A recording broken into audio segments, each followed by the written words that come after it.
We're learning more about a mother found buried in the Arizona desert. Police say that she was killed while out on a first date. July 5th, Arianna Jones got dressed, did her hair, and left her apartment for what she thought was going to be a first date. A movie, some popcorn, maybe a little chemistry. Girl, she had no idea she was walking into the last night of her life. By July 13th, her name was on the news. Not for the life she was building, not for her son, but because somebody made a decision to take everything from her and then tried to bury it in the desert. Literally. This is the story of Arianna Jones. Stick around, because this one is deep. Let's talk about who Arianna really was, because she was so much more than a headline. She was adopted when she was just 3 years old, bounced around from house to house for years. Now that's already a hard start for anybody. But at 18, Ariana found her way back to her biological mother, Sofia Sardinas, and the two of them reconnected. Moving on. By 21, Ariana had a 2-year-old son. She was a stylist, working on her craft with real dreams of opening her own business one day. Her mother said it best. Ariana was determined and had been since she was a little girl.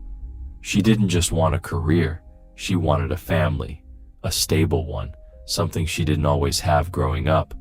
That was the whole goal. So what? People online do this all the time. Somebody meets somebody on social media, they talk for a few weeks, phone calls here and there, nothing too deep. That's exactly what happened here. Ariana and a man named Domonic Rodolico connected online, 24 years old. They talked, kept it light, kept it brief, and after a few weeks of back and forth, they agreed to finally meet up, in person, for the first time. July 5th was going to be that day. Escalation. Now here's where it gets uncomfortable, because before Ariana ever got in that man's car, before she ever put on her outfit for their first date, Domonic Rodolico had already been out to a remote stretch of desert near Lake Pleasant Parkway and West Old Carefree Highway. Let that sit for a second. Cell phone data would later show he made that trip out to that isolated area not once, not twice, 3 separate times that day, 3 trips to a place with no stores, no houses, no reason for anybody to be out there. And he made those trips before he ever picked Ariana up for their date. I said what I said. That is not a coincidence. That is not just checking out a spot. When somebody scouts an isolated location multiple times before a date with someone they just met, that tells you something was already decided. The date hadn't even started yet. A friend of Ariana's told police she mentioned meeting up with an acquaintance for a movie that day. Simple plans, normal plans, the kind of plans a young mother makes when she's just trying to live a little, get out the house, have a nice evening. Investigators later pulled surveillance footage, vehicle records, and cell phone location data. And what that data showed was Rodolico picking Ariana up from her apartment near 59th and Northern Avenue in Glendale. From there, the two of them were tracked to a movie theater in North Phoenix. A movie. That's it. That's all this was supposed to be. But hey, cell phone signals don't lie, and Ariana's phone would transmit its very last signal in the early morning hours of July 6th, near Lake Pleasant, the same place Rodolico had already visited 3 times. Anyways, that's where we're gonna pick this up in the next part, because what happened next is when a mother's instincts kicked in, and when this case started to unravel in ways nobody saw coming. July 7th, 2 days after that date, Sofia Sardinas hadn't heard a word from her daughter. No calls, no texts. And for Ariana, that was strange, because she made it a point to video call her son every single day. He was staying with relatives while she got herself established. So when those calls stopped coming, something felt off. Let me tell you something about a mother's instincts. They don't need proof. They just know. Sofia said it herself. She felt this heavy feeling. She didn't know how to explain it. She just felt like something was wrong with her baby. So she went to Ariana's apartment near 59th and Northern, and what she found there confirmed every fear she had. The front door was damaged, broken into. Inside, a cell phone, shattered. Ariana's wallet was nowhere to be found, and in the middle of all this, her dog was locked inside a kennel. No food, no water, just left there. Family reported Ariana missing that same day, July 7th.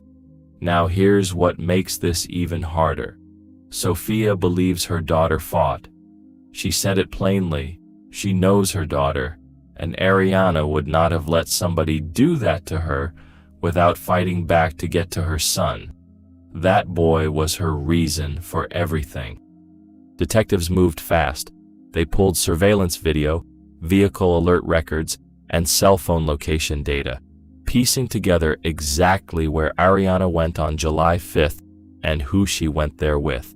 That's how they identified Domonic Rodolico as the man who picked her up. That's how they traced the two of them from her apartment to the movie theater in North Phoenix, and then out to that remote area near Lake Pleasant. And remember those 3 trips Rodolico made out to that isolated stretch of desert before he ever picked Ariana up? Investigators flagged that immediately. There was no legitimate reason for anybody to be out there that many times. Not for work, not for anything normal. On July 11th, 4 days after Ariana was reported missing, investigators found decomposing human remains in a shallow grave in that same desert area. Along with the remains, they recovered movie theater cups and clothing nearby, physical evidence connecting straight back to that first date. Investigators also started watching Rodolico's behavior, and what they saw raised even more red flags. He was seen cleaning out the rear portion of his own vehicle. On top of that, he had a bandaged injury on his arm or hand that he couldn't fully explain away.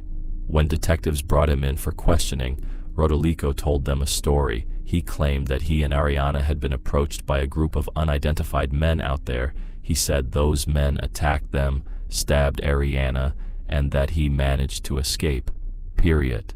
That story did not hold up. Investigators said his account kept changing every time he told it. He couldn't provide consistent details. He couldn't explain the timeline. He couldn't explain the multiple trips he made out there before the date even happened. On July 13th, police confirmed what the family had been dreading. The remains found in that shallow grave belonged to Arianna Jones.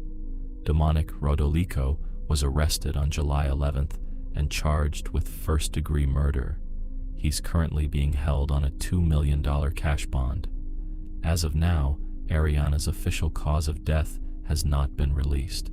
The motive behind all of this is still under investigation.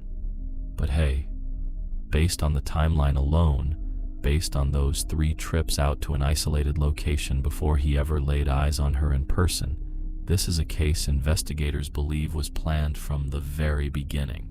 Anyways, in the next and final part, we're going to talk about what happens next in the courtroom and what Ariana's family wants the world to remember about her, because to them, she was never just a case number. Glendale police arrested a man they say killed a young woman and buried her in the desert. Arianna Jones was reported missing last Tuesday after her mother hadn't heard from her in a couple days. She was last seen going to the movies with this man, 23-year-old Domonic Rodolico.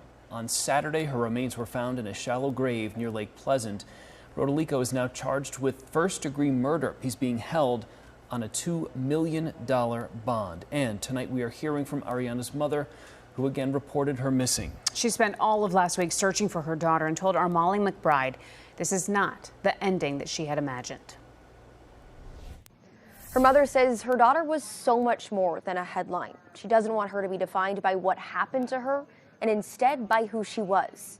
It's not fair. It's not fair at all to her, to me, to her son, to her brothers and her sisters. It's not fair to anybody, to her friends. It's not fair. She was 21 years old. 21, like she... Arianna Jones's mother, Sofia Sardinas, overcome with grief. And I'm so sorry that this happened to her, because this was not supposed to happen to her. She wanted to tell everybody about Ariana, that she loved being a mom to her 2-year-old son. She needed to come home to her son. She needed to come back to her baby and me.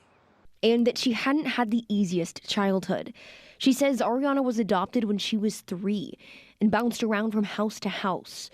The two were reunited when Ariana was 18, and she had big plans for her future. She wanted to have a family. That's all she wanted. And for this guy to take her life from her like that? Sofia reported Ariana missing July 7th. She says she stopped responding to her calls or texts. When she went to her daughter's apartment to check it out, her fears were confirmed. I felt this heavy feeling, like I don't know how to explain it, but I felt like something happened, something was wrong with my baby. Sofia spent the week searching, handing out flyers and holding onto hope, until she got the horrific news that Ariana wasn't coming home. She just wanted to, go out to the movies. She just wanted to watch a movie. When her daughter disappeared, Sofia was watching her young son. She believes Ariana fought hard to get back to him. I know my daughter, and she would not just let somebody do that to her and not fight back to get to her son. Sofia says she would trade places with her daughter in an instant. I would die for her. I don't care. She deserves to be here more than me. Police haven't released a motive or explained what led up to Ariana's murder. The family created a GoFundMe to help with her memorial expenses. If you can help, you can find that link under this web story at azfamily.com. Domonic Rodolico is currently sitting in custody, charged with 1 count of first-degree premeditated murder. His bond is set at $2 million, cash only. No bail bondsman getting him out of this one. Sofia Sardinas has already made it clear. She plans on being at every single court appearance, every hearing, every step of this process. She wants to be there for her daughter because Ariana can't be there for herself anymore. As this case moves through the courts, one thing investigators keep coming back to is the timeline. 3 trips out to that isolated stretch of desert before Rodolico ever picked Ariana up for their date. A story about unidentified attackers that fell apart every time he told it, and physical evidence, movie theater cups, clothing, found right there next to where her body was buried. The court will decide what happens to him. That's not up to us to determine here. What we do know is a young woman went out for what should have been a simple first date, and she never made it back home. Sofia doesn't want her daughter remembered as a headline. She wants people to know who Ariana actually was. She's a beautiful, beautiful girl, and she had a beautiful soul, Sofia said. That's the Ariana her family knew, not the woman in a news report, not a case file. A daughter, a mother, somebody who was still building her life, still chasing her dream of owning her own business, still showing up every day for her 2-year-old son. Now that little boy is growing up without her. Sofia says she can already see it in his face sometimes, that sadness when he misses his mom. And she's made a promise to him. She's going to make sure he never forgets how much his mother loved him. She didn't deserve to be put in a grave. My baby didn't deserve any of that, Sofia said. And honestly, that's the part that sits with you the longest. A 21-year-old girl who just wanted a family, who fought to reconnect with her mother after years apart, who was finally building something real for herself and her son. Gone. Over what should have been nothing more than a movie and a first date. It is not fair. It is not at all fair to her, me, her son, her brothers, and her sisters. It's not fair to anybody. She was 21 years old, Sofia said. 21. Let that number sit with you for a second. Arianna Jones didn't get the chance to watch her son grow up. She didn't get the business she was working toward. She didn't get the family she spent her whole life chasing. What she got instead was a man who allegedly planned her death before he ever said a word to her in person. This case is still active. The motive, her official cause of death, those details are still under investigation. But what's not up for debate is who Ariana was to the people who loved her. A daughter, a mother, a girl with a beautiful soul, taken from a family that will never stop fighting to say her name. Rest easy, Ariana.